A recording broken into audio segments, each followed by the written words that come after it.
Hey, it's me, Roosevelt.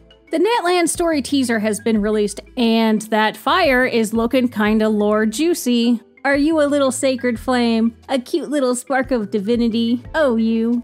Anyway, so I did my usual thing of hyperfixating on this aspect, and I have cracked the entire lore of Natlan. Okay, I exaggerate, but I've been burning the midnight oil to get a grasp on what we might expect in Natlan. Shout out to the Genshin wiki for helping me unstupid my brain on what we know. First disclaimer, I'm going to try my best with pronunciation, so please bear with me. Second disclaimer, there's going to be a lot of speculation. The sections will first try to dissect the lore with minimal speculation, but then I'm going to go hog wild. And I'm definitely going to get to this sussy fire at some point, but first, I want to explore some background and history. Ironically, some of the earliest lore we got was actually about Natlan. The prologue of the webtoon focuses on the story of Vanessa and her fiery-haired clan from Natlan. Vanessa lived about 1,000 years ago and helped overthrow the tyrannical aristocracy. She would go on to become the first Grand Master of the Knights of Favonius. Prior to this, her clan, the Children of Murata, wandered the seas of grass for generations. The elders only passed down the art of combat to survive, and they would eventually be driven to Mondstadt by Ursa the Drake. Interestingly, when Venti mentions the Pyro Archon, Vanessa doesn't seem to know who he's talking about.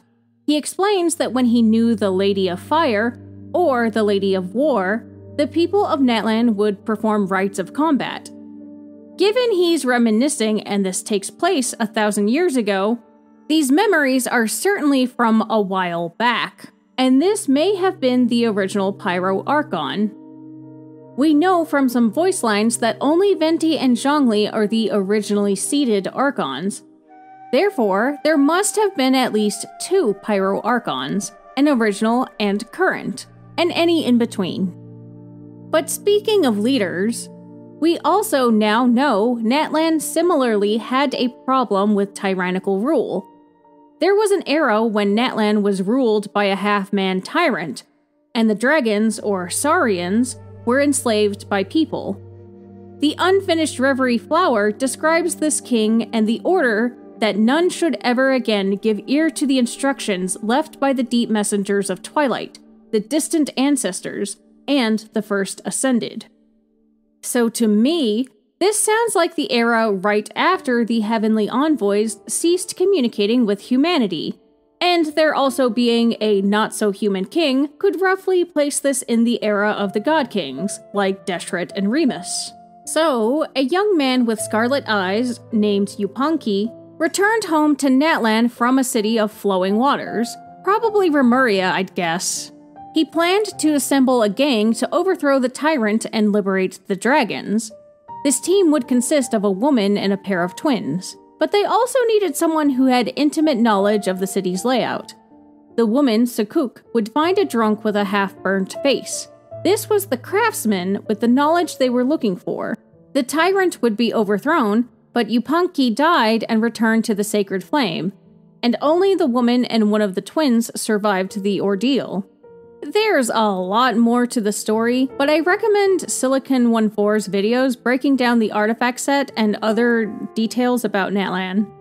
So, this is my personal speculation, and I may be totally wrong, but I think this era of the Tyrant could have been the gap between 2 Pyro Archons. That is, the original and the current. My justification being that the artifact set describes a re-signing of a contract with the Saurians of the 6 tribes. Additionally, the era is described as an age when the banners of the tribes had been coated in dust, gradually losing their color. So to me, it sounds like the tribes had Saurian companions not only after the Tyrant King's rule, but also before the rule. Granted, there are a lot of confusing points here, like why the Pyro Archon is okay with Saurian companions in the first place, and why did the king enslave them? And of course, the timeline is weird too. I don't know, I'm just spitballing. But let's talk a little bit more about these 6 tribes. So there are 6 tribes, and each tribe has its companion Saurian. The tribes are said to dress like their companions. We also have been dripped 3 new characters, Kachina, Mualani, and Kanich. I think it's safe to assume that the 3 main featured Saurians from that one teaser correspond to the tribes of these 3. But we can also start putting names to little Saurian faces. Kachina is from the Children of Echoes, as we learn in her official introduction. Ranjit had explained that they're also called the Nanatskayan people, and they're excavators, miners, and gem appraisers. He also explains the Saurians of the eastern mines are the Tepetlisari. They apparently look like Primo Geoviships, except with cute round roly-poly bellies. And, as a side note, Sukuk, the woman who helped overthrow the Tyrant King, is also probably from this tribe, as she's described as the daughter of the mines. Mualani is from the people of the springs. I'm guessing this swimmy one that looks like a Bathysmal Bishop is a Koholosaurus, because it's name-dropped in her official character introduction. And as for Kanich, no idea, and I don't know what this cursed green chocobo is. The Unfinished Reverie set does talk about people from hanging trees, so perhaps that's related to their swinging abilities. So, some speculation time. Just basing this off of the 3 new characters, but it may be interesting if the tribes are also associated with specific elements. Children of Echoes and Tepetlisori with Geo, the people of the Springs with Hydro, and the Chocobosaurus tribe with Dendro. The implication then is that with only 6 tribes, there's an element missing. Except, there could actually be 7 tribes. Remember, Vanessa came from the children of Marata, the Lady of Fire, and they're blessed with fiery red hair. Vanessa said they had been roaming the Sea of Grass for generations, so it could be that there were originally 7 tribes prior to her clan's departure long ago. And I'm assuming they did depart because Vanessa had no idea about this Pyro Archon. Again, this is speculation, but something about this crack tickles my brain. Because Natlan is the nation of Pyro, yet it was the fiery-haired children of Marata that seemingly left the nation. So, methinks this could be hinting at a deeper, more complicated history about the original Pyro Archon. Making an extreme speculation sandwich here with my idea that the Pyro Archons were punctuated by a tyrant, perhaps the tribe leaving has something to do with what may have happened to the original Pyro Archon. In this speculation sandwich, whatever happened to the Pyro Archon led to the rule of the Tyrant King. And interestingly, this would also draw some parallels to Egeria, and how the Oceanids left Fontaine after her death.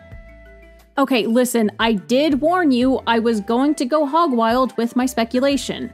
And it may be borderline fanfiction at this point, but I at least wanted to paint some story that leads back to this very sussy fire. But we're not there yet, so let's talk about the Mare Jivari. The Mare Jivari, like Vanessa's story, is something we've known about since the earliest versions of the game. It's a sea of ashes where the wind does not blow. Earliest speculation placed it in or near Natlan. This is because the Lava Walkers set mentions it as a place of scorching flame. There's also a phoenix that lived there and people worshipped it. The talking stick basically confirmed that. The stick describes a man named Tenoch who belonged to no tribe, but gathered support from the 6 tribes. This was to fight the turbid Black Tide, probably the Abyss. This conflict is implied to be what created the Mare Jivari.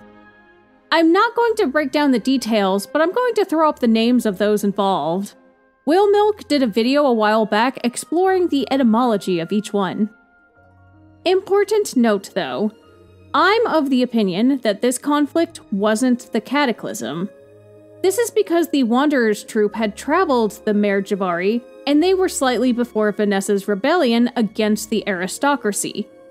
So the Mare Jivari is at least 1,000 years old. It's still vague enough that it's entirely possible that this was the cataclysm and it made it the ashen land it is today. But on the other hand, the Wanderer's troop had described it as already blazing. So I'm personally assuming it was a separate conflict with the Abyss. And now I want to continue making my speculation sandwich, which is now a comically sized 15-foot Subway sandwich. So, first of all, the original Pyro Archon is not the current one. If there were only 2 Pyro Archons, perhaps the reign of the 2 was punctuated by the Tyrant King. Second, Vanessa's tribe is from Natlan, and they had wandered the Sea of Grass for generations. So perhaps, maybe, long ago they could have been a 7th tribe that left. And perhaps the children of the Lady of Fire had left because something happened to the original Pyro Archon. Third, maybe, just maybe, what happened to the original Pyro Archon, which led to a power vacuum and a tyrant, was some sort of super destructive event.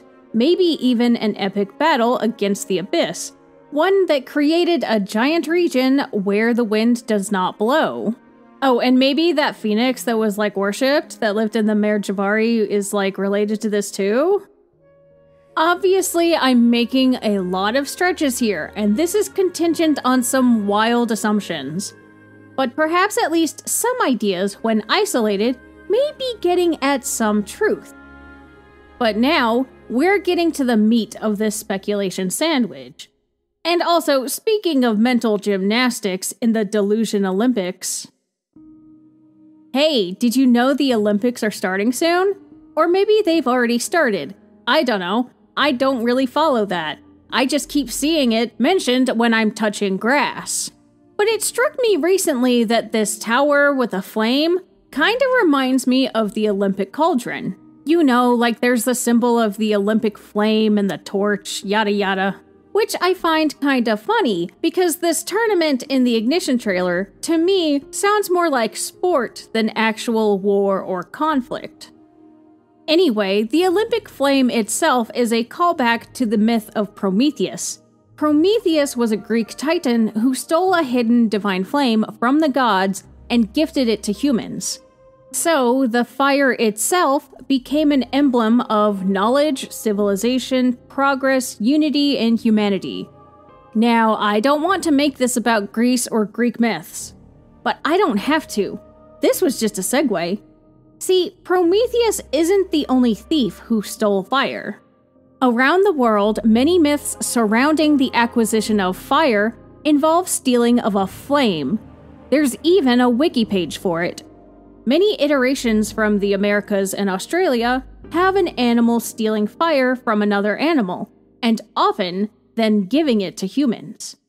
But there's one story that stands out to me. The story from Polynesia is about Maui, a trickster demi-human. There are different versions of this and a lot of variations, so this is just one.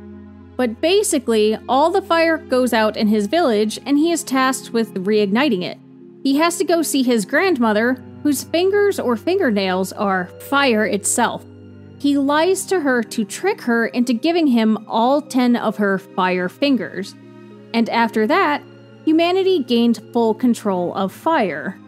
So, his grandmother's name was Mahuika. And this, I think, is the figure Genshin is referencing with the character Mavuika. In the Ignition trailer, Mavuika seems to be the front runner for the current Pyro Archon. Or at least, they want us to think that, I don't know. But I don't see a vision on her. So this took a little detour to get back to the topic of the Pyro Archon, but I hope you see the sort of themes and narratives I'm highlighting now. Broadly, I think this mythological theme of fire being stolen from the gods and given to humanity is interesting in this context. We have a lot of themes of the arrogation of mankind. You know, with human ambition and will. And I think you could also argue that this theme is also reflected with the dragons and the usurpers. The usurper stole the dragon's power, authority, and home in order to create humanity. Now, they could choose to make this some sort of plot point in Natlan. Perhaps it's a part of their lore or their history. Or maybe it's a theme of the upcoming Archon quest. Like, perhaps Capitano wants more than just the Gnosis, and maybe even a special sacred flame. Now, that's speculation that has many directions. But it all points to this burning question about what is so special about this sacred flame.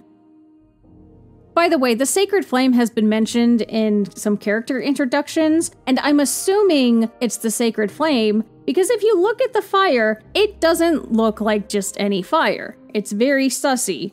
It's kind of blue-green, cyan even. But I think this sacred flame has another name we've seen before. The Primal Fire. We first heard of the mysterious Primal Fire from Nouvelette's introduction, which is narrated by Xbalanque. We might guess this character is dragon adjacent based on context, maybe? But it also says they're entombed with the Primal Fire. Although, we don't actually know what the Primal Fire is. Hey, but you know who does know what it is? The Narzissenkreuz Ordo. In the Fort Charybdis ruins, we can find a random note that talks about how the Narzissenkreuz Ordo was interested in the Primal Fire. It's a diary from a member of the Ordo who recounts. According to Mr. Ingold, that's Jacob, the Master, that's Renee, is performing the Great Ritual. He said it has to do with the celestial bodies and the Primal Fire. To briefly recap, the Narzissenkreuz Ordo was created over 400 years ago by Renee in his pursuit to transcend humanity. Basically, he wanted to avoid the apocalypse, so he cooked up a plan to perform a ritual using the holy blade of Narzissenkreuz. His goal was to be reborn in water and unite all the wills in Fontaine. Now, this diary entry does document a weird time because Renee failed to do what he wanted to do. Multiple times, actually. So Jacob was trying to keep that knowledge under wraps from the members. Oh, he's just busy right now. So there is a chance Jacob could have made up something about this great ritual and the Primal Fire to allay suspicions of the Ordo members. But I personally think that although Jacob may have lied about what Renee was doing, I don't think he just made up these details about the Great Ritual. First of all, there's a certificate for a member named Madame Laveau, who is an expert in some unnamed divination. It also notes that she had traveled to Natlan and came back with redacted. We don't know what she brought back with her, but given her status in the Ordo, it must have been important. My guess is that she brought back a spark of the Primal Fire specifically to aid Renee in his goals. Secondly, it's all about what those goals were for Renee, and the themes we have surrounding fire in general. This is speculation, but consider this. Renee, in his own words, planned to be the first to be reborn as water. This great ritual, I speculate, was a part of this process. We certainly have a lot of thematic connections between fire and rebirth or resurrection. Take Parenheri, for example, where Parenheri survived the Fire of Two Worlds and was reborn. And Arlecchino's bottled flame can erase a person's memories. If you pair that with what the Aranara believe, death is just a one-time loss of memory. Because importantly, both the exiled Fatui members and the Aranara died, but they are also eventually reborn anew with a clean slate. There are a lot of speculative directions to go with this, but it seems that the Primal Fire is able to burn something specific. Maybe memory or some connection to Irminsul, for example, which would give the Harbingers a good reason to want in on that. I really can't pin down any specific ideas though, so I really don't know. But here's some more of me thinking out loud about this. Perhaps the Primal Fire is a companion to the primordial seawater. Similar to primordial seawater, it's a fire that existed even before the heavenly principles arrived to subdue the dragons. And while primordial seawater was the basis for life and creation, I think the primal fire is less about death and more about rebirth and transformation. Consider this. Natlan is also known for its hot springs. They're unique because, as Ranjit says, Fontaine has hot springs due to the Crab King, but they'll burn you. But Natlan's can heal wounds of the body and spirit. I suspect the unique nature of Natlan's fire is the reason for this. So these are two pretty different lines of thought, but this is all to say, I'd bet that the Primal Fire is going to be important to whatever twist they do with the Pyro Archon's backstory. The obvious route here might be some past resurrection story, but I'm also unsure if that's too similar to Rukkhadevata's storyline. But on the other hand, I'm leaning towards thinking that the few stories we do have are the important key points that are somehow all tied together by the Primal Fire. And when I say I'm leaning towards, I have no evidence aside from the fanfiction and headcanon I've presented to you so far. This is vibes only. This is a creative space, guys.